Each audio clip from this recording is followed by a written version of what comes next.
India एक ऐसा देश जिसका more than half of the population agricultural farm sector में एम्प्लॉयड है, लेकिन इसके बावजूद आज भी इंडियन फार्मर गरीब है। भले ही कोई भी गवर्नमेंट पावर में हो, सबसे ज्यादा अगर कोई सफर हो रहा है तो वो है agricultural farmers. Agriculture in India specifically is like gambling, it's pure सट्टा। लेकिन कैसे? क्योंकि सट्टे के खेल में एंड रिजल्ट के बारे में कोई श्योरिटी नहीं होता है। इंसान अंधाधुंध पैसा लगाता है, लेकिन हार जीत का ठिकाना नहीं रहता। पर देखा जाए तो गैम्बलिंग में एटलीस्ट प्रोसेस वेल डिफाइंड होता है, कोई हेराफेरी नहीं। लेकिन एग्रीकल्चर एक ऐसा सेक्टर है जहां शुरू से एंड तक सारी फैक्टर्स अनप्रिडिक्टेबल और अनसर्टन है। वेदर कैसा होगा, बारिश होगी या सूखा पड़ जाएगा, मार्केट में प्राइस का क्या होगा, डिमांड कितना रहेगा, पेस्ट या डिजीज अटैक का डर, हार्वेस्टिंग के टाइम बारिश हो गया तो। अब आप ही बताइए, दुनिया में कौन से गैम्बलिंग में इतना अनसर्टेनिटी होता है? चलिए देखते हैं हमारे देश का किसान कितना मिजरेबल स्टेट में है। इंडिया में लगभग 14 करोड़ फार्मर हैं, जिनके पास एवरेज लैंड होल्डिंग बस 2.5 एकड़ है। अगर उसमें से भी सब सही रहा, जो कि कभी नहीं रहता है, तो वो 2.5 एकड़ में ज्यादा से ज्यादा मान के चले तो 30 से 35 क्विंटल का अनाज हार्वेस्ट होता है। पैडी का MSP 2100 रुपया पर क्विंटल है। उस हिसाब से 35 क्विंटल में 73,500 रुपया रेवेन्यू जनरेट होता है।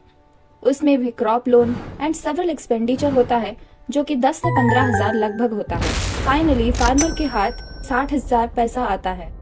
सोचिए, इतना अनसर्टेनिटी के साथ इतना ही इनकम कर पाना बहुत ही दुखद बात है। नियरली 83% फार्मर और उनकी फैमिली का हालत यही है।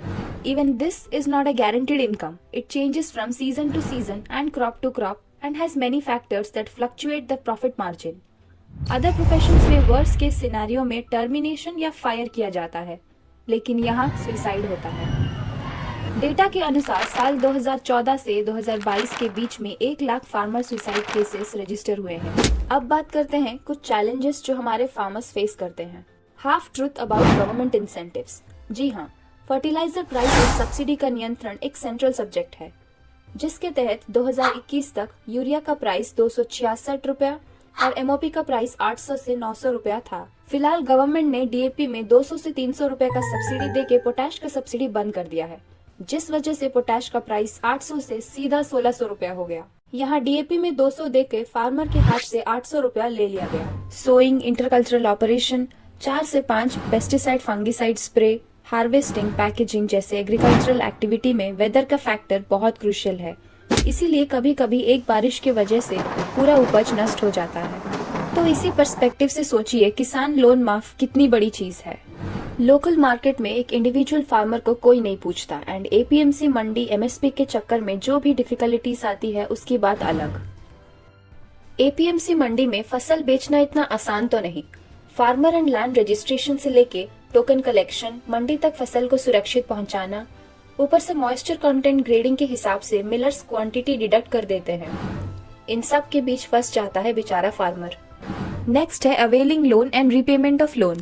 असल में हम फार्मर लोन के बारे में सुनते ज्यादा हैं, लेकिन फार्मर लोन पाते कम हैं। Getting loan is extremely difficult for average marginal farmer, वो भी कितना, पर एकड़ बस 20 से 25,000 रुपया, and this is a government fixed amount. Politicians अपने मैनिफेस्टो और प्रोपेगेंडा में जितना ज्यादा फार्मर और बैंक वर्ड को यूज करते हैं, उससे बहुत कम रियलिटी में फार्मर को बेनिफिट्स हासिल होता है। हाँ, देश के किसानों की आय बढ़ाने के लिए, किसानों को सशक्त करने के लिए करते कम पर दिखाते ज्यादा है। बेचारा फार्मर करे भी तो क्या, एम्प्टी स्टमक में अपने नाम का कॉपीराइट भी तो इशू नहीं कर सकता।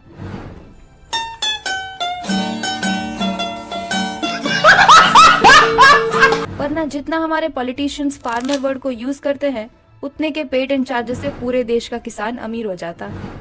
हम दुनिया के largest agricultural producing and exporting countries में से एक हैं। अगर हमारे फार्मर्स आज भी ट्रेडिशनल मेथड्स और जीरो के बराबर टेक्नोलॉजी यूज किए बिना इतना सरप्लस फूड प्रोडक्शन कर रहे हैं, तो सोचिए अगर हम उन्हें एडवांस टेक्नोलॉजी का skill, improved inputs and education provide करेंगे, तो एग्रीकल्चर सेक्टर एक मेजर GDP कंट्रीब्यूटर बन सकता है और इंडिया को एक आत्मनिर्भर और एग्रीकल्चरल सरप्लस नेशन होने में कामयाब कर सकता है।